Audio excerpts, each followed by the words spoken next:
ಡೀಟೇಲ್ಸನ್ನು ಕೊಡ್ತಾ ಹೋಗ್ತಾರೆ ನಮ್ಮ ಪ್ರತಿನಿಧಿ ಮಧುಸೂದನ್. ಇದರ ಕುರಿತಾಗಿ ಮಧುಸೂದನ್, ಒಂದು ಕಡೆ ಕರ್ನಾಟಕದ ವಿಧಾನಸಭಾ ಚಳಿಗಾಲದ ಅಧಿವೇಶನ ನಡೀತಾ ಇದೆ, ಮತ್ತೊಂದು ಕಡೆಯಲ್ಲಿ ಶಾಮನೂರು ಶಿವಶಂಕರಪ್ಪನವರ ಒಂದು ನಿಧನದ ಸುದ್ದಿ. ಸೊ ಈಗ ಒಂದು ಕಡೆ ಕರ್ನಾಟಕ ಪಾಲಿಟಿಕ್ಸೇ ಬೆಳಗಾವಿಗೆ ಶಿಫ್ಟ್ ಆಗಿರುವಂತಹ ಸಂದರ್ಭದಲ್ಲಿ ಈಗ ಇಲ್ಲಿ ಅವರ ಸಾವು ಅಭಿಮಾನಿಗಳಿಗಾಗಲಿ ಅಥವಾ ರಾಜಕೀಯ ಲೋಕಕ್ಕಾಗಲಿ ಒಂದು ತುಂಬಲಾರದ ನಷ್ಟ. ಯಾವಾಗ ಆದಂತಹ ಘಟನೆ ಆ್ಯಂಡ್ ಏನು ಡೀಟೇಲ್ಸ್ ಲಭ್ಯವಾಗ್ತಾ ಇದೆ ಮಧುಸೂದನ್? ರಾಹುಲ್, ಕಳೆದ ಹಲವು ದಿನಗಳಿಂದ ಅನಾರೋಗ್ಯದಿಂದ ಬಳಲ್ತಾ ಇದ್ದಂತ ಶಾಸಕ, ದಾವಣಗೆರೆ ದಕ್ಷಿಣ ವಿಧಾನಸಭಾ ಕ್ಷೇತ್ರದ ಕಾಂಗ್ರೆಸ್ನ ಶಾಸಕ, ಹಿರಿಯ ನಾಯಕ ಶಾಮನೂರು ಶಿವಶಂಕರಪ್ಪ ಈಗ ಕಳೆದ ಅರ್ಧ ಗಂಟೆ ಮುಂಚೆ ಕೊನೆಯುಸಿರೆಳೆದಿದ್ದಾರೆ. ಬೆಂಗಳೂರಿನ ಸ್ಪರ್ಶ ಆಸ್ಪತ್ರೆಯಲ್ಲಿ ಅವರು ಚಿಕಿತ್ಸೆಗಾಗಿ ದಾಖಲಾಗಿದ್ರು. ಕಾಂಗ್ರೆಸ್ನಲ್ಲಿ ಗುರುತಿಸಿಕೊಂಡಂತ ಅವರು ಅಖಿಲ ಭಾರತೀಯ ಲಿಂಗಾಯತ ಮಹಾಸಭಾದ ರಾಷ್ಟ್ರೀಯ ಅಧ್ಯಕ್ಷರಾಗಿ ಕಾರ್ಯವನ್ನು ನಿರ್ವಹಣೆ ಮಾಡ್ತಾ ಇದ್ರು. 94 ವರ್ಷದ ಶಾಮನೂರು ಶಿವಶಂಕರಪ್ಪ ಇವತ್ತು ಸಂಜೆ ವಿಧಿವಶರಾಗಿದ್ದಾರೆ.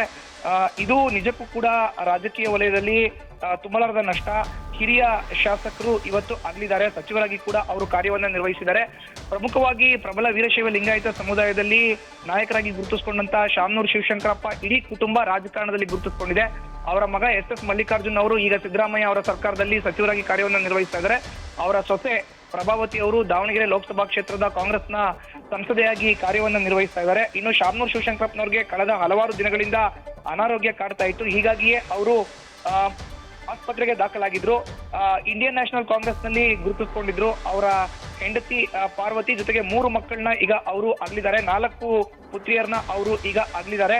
ಇನ್ನು ಅವರ ರಾಜಕೀಯ ಜೀವನ ಕೂಡ ಸಾಕಷ್ಟು ರೋಚಕವಾಗಿ ಇತ್ತು ಅಂತ ಹೇಳಿದ್ರೆ ಖಂಡಿತ ತಪ್ಪಾಗಲ್ಲ. 1930 ಜೂನ್ 16ನೇ ತಾರೀಕು ಅವರು ದಾವಣಗೆರೆಯಲ್ಲಿ ಜನಿಸಿದ್ರು. ಶಾಮನೂರು ಶಿವಶಂಕರಪ್ಪ ಅಂತ ಹೇಳಿದ್ರೆ ಇಡೀ ಮಧ್ಯ ಕರ್ನಾಟಕ, ದಾವಣಗೆರೆ ಜಿಲ್ಲೆ ಸೇರಿದಂತೆ ರಾಜ್ಯಕ್ಕೆ ಹೆಚ್ಚು ಖ್ಯಾತಿಯನ್ನ ಇರೋ ಅಂತ ಒಂದು ಕುಟುಂಬ.